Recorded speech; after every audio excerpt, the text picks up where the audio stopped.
and they were 7 of 19 from three-point land.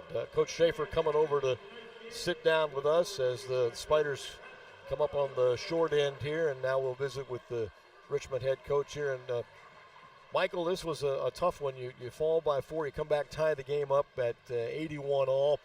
Certainly we get a look for the first time as a home game at the different style, and I think we can see how effective that seems to be for you, but just a tough game for your team tonight.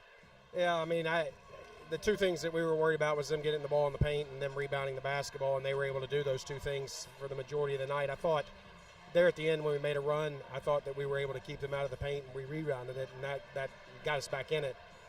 But obviously they're taller than we are, they're more athletic than we are, and we've got to address 81 points is plenty of points for us to score to win. We've got to address the defensive end of the floor. Yeah, Wake shot 45.6%. You mentioned the rebounding, 55-32. Yeah. And I know you don't want to go that route, but still, you're in the game with 2 minutes left at 81 all. So you say you tighten up the defense, but even with that rebounding disparity, you're still in this contest with a couple minutes left. Yeah, the reality of it is they had 25 offensive. We had more shots that missed, so they're going to have more opportunities to get defensive rebounds. But we gave up 25 offensive rebounds, and again, we were still there. I mean, the one thing that I'd say that's different, you can throw out the scoring and all that. The difference is we're fighting. I mean, the difference is they play to win, and our kids are in tears right now.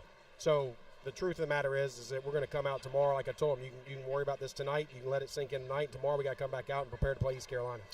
With the change in the style, and the kids are adapting to it pretty well, and obviously we saw the 2 wins with Fairfield and Columbia and the same type of point total today. Are they feeling that they're confident that they can put points up and be in ball games, down the stretch now with the points and the way they're scoring? I think they're learning that. I think it was one of those things where it's like, is this really going to work? Are we really going to be able to do that? And I think what we've done is taken the thought process out of it. I mean, just shoot it. I mean, when you're open, just shoot it. A lot of times we had second thoughts last year. We didn't shoot the basketball. You're not going to make them all. I mean, we know that. Everybody knows that. But you got to go into it with an attack mentality, and I think they've done that. Now we've got to bring it on the defensive end where we're able to clean that up, where kids aren't getting as easy a shot. I mean, some of those shots they made were tough, but they can't make easy shots. We can't give them easy shots. We'll talk about Michaela's performance a lot, obviously, all year long. And today, 24 points, 10 of 19, 7 rebounds. But we got to look at the first quarter at Alex Parson, 7 of 11, 18 points. And she plays, it's like having a mini sister out there almost, it looks like. What can you say about those two tonight? They're really good. I mean, they're really good players. And, they're hard to guard. Both of them. Michaela's strong when she drives it and can finish. Alex is just crafty and keeps people off balance. I mean, just Michaela's a senior that's playing with a chip on her shoulder and wants to, prove that she's one of the better guards in our league, and has worked really hard to kind of distinguish herself there and going into her senior year. And I think Alex really balances her. I mean, I think she just gives us a different look. And the one thing that it does with Alex, it takes Michaela off the point. It takes a lot of the decision and thinking out of Michaela's hands, and now Alex has to deal with it. And quite frankly, as a freshman, she's doing a really good job of understanding what we're asking and understand the game. And it does help to have Kylie out there too, because you've got a point guard that's really helping Alex. Yeah, and that's good defensive unit, obviously, too, the way they can disrupt. And I meant to ask you this on media day when we gathered a month ago, but I didn't bring it up at that time.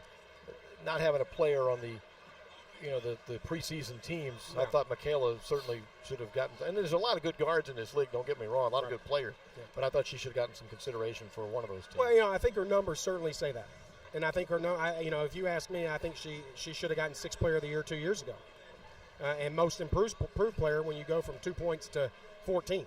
But I'm biased.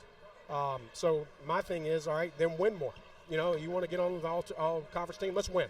And let's let everything else take care of itself. Let's do that. And I don't think Michaela's fighting. I mean, this is me talking, not Michaela. Right. Michaela could care less, But I think that the reality of it is if we win, then she's going to get exactly what you're talking about. She's a really good player. She's one of the better players in our league.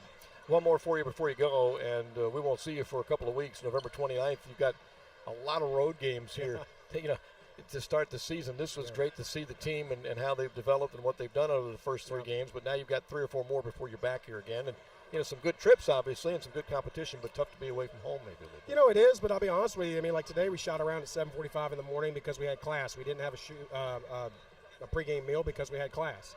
when you're on the road, we actually are like it's a really good bonding experience. I love playing in front of and home. I love playing in our fans, but I think that at the same time there are tremendous benefits for a basketball team to be on the road and be together, particularly a team that likes each other. Michael, thanks. Appreciate it. Yeah, Tough appreciate loss, it. but we'll talk to you again soon, okay? Yeah, thank you. That's Coach Shafer. Obviously a difficult loss for the team, but I think what we do see is a lot of positives, a different style, and the kids adapting to it, and hopefully they learn that they can do some pretty good things there as we kind of wrap this one up.